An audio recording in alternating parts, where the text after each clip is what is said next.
Números capítulo 19. Um homem limpo ajuntará a cinza da novilha e a depositará fora do arraial, num lugar limpo, e será ela guardada para a congregação dos filhos de Israel, para a água purificadora, é oferta pelo pecado. Versículo 9. Diferente dos demais rituais, o da água purificadora era derivado do sacrifício de um animal específico, uma novilha vermelha. Como todos os demais, incluía procedimentos específicos para serem realizados e tinha um objetivo específico: purificar. Em alguns casos, o homem tornava-se imundo e necessitava de uma cerimônia que pudesse purificá-lo. No primeiro capítulo das Escrituras está escrito: "E o Espírito de Deus pairava por sobre as águas." Gênesis capítulo 1, versículo 2. E em seu último capítulo, Jesus nos oferece a água.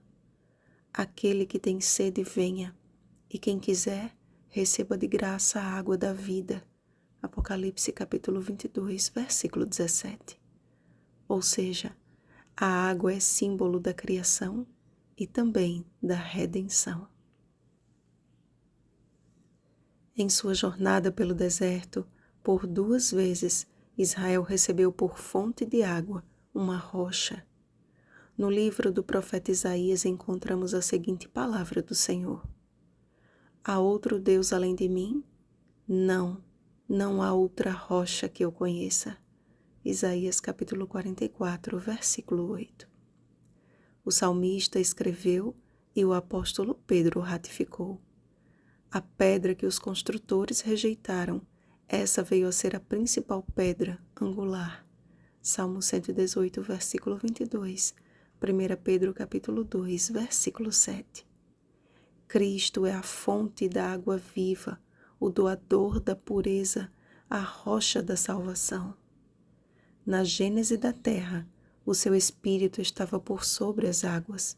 Gênesis capítulo 1, versículo 2. No início de seu ministério terrestre, ele foi batizado nas águas. Mateus capítulo 3, versículo 16. Certa feita, foi encontrar seus discípulos andando por sobre as águas. Mateus capítulo 14, versículo 25. Foi com água que lavou os pés dos discípulos, ensinando-lhes a preciosa lição da humildade. João capítulo 13, versículo 5. Seu último pedido à humanidade foi por água. João capítulo 19, versículo 28. Seu último chamado ao homem consiste em uma oferta de água. Apocalipse capítulo 22, versículo 17.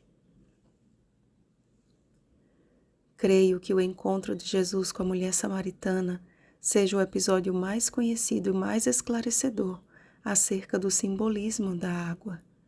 Considerada uma mulher imunda e desprezada por sua condição de vida, aquela mulher teve o sublime privilégio de experimentar a água purificadora direto da fonte.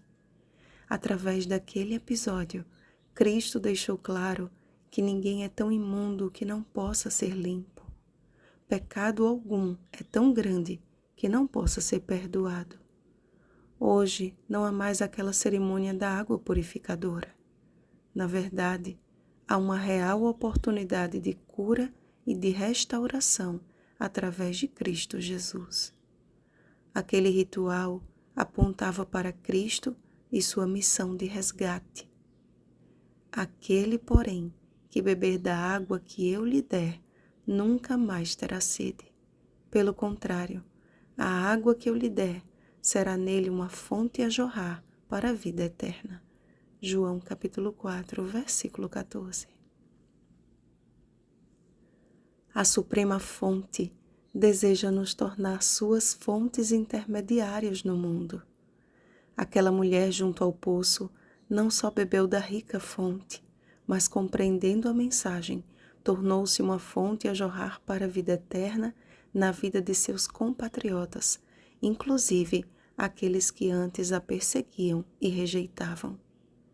Assim como Cristo aproximou-se dela sem levar em conta os seus muitos pecados, Imediatamente, ela decidiu fazer o bem sem olhar a quem.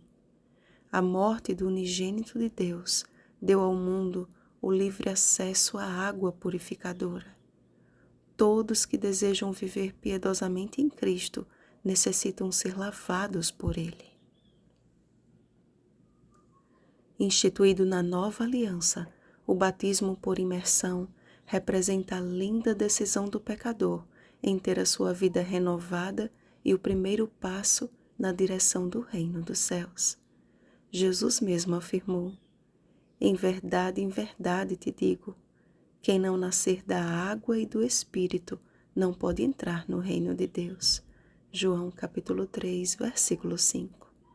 O batismo não é segurança de salvação, mas é o meio que Deus usa para criar o primeiro vínculo do pecador com a pureza de Cristo.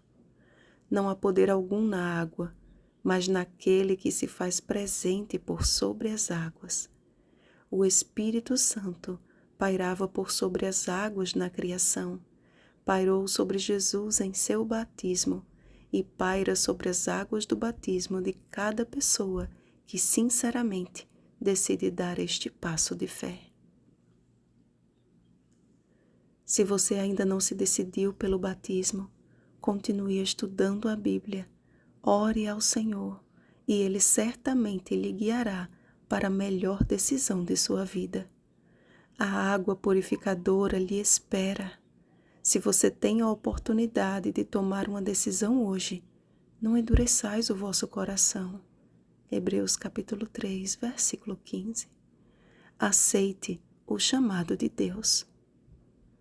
Arrependei-vos e cada um de vós seja batizado em nome de Jesus Cristo para a remissão dos vossos pecados e recebereis o dom do Espírito Santo. Atos capítulo 2, versículo 38. Vigiemos e oremos. Uma feliz semana, purificados pela água da vida. Rosana Garcia Barros.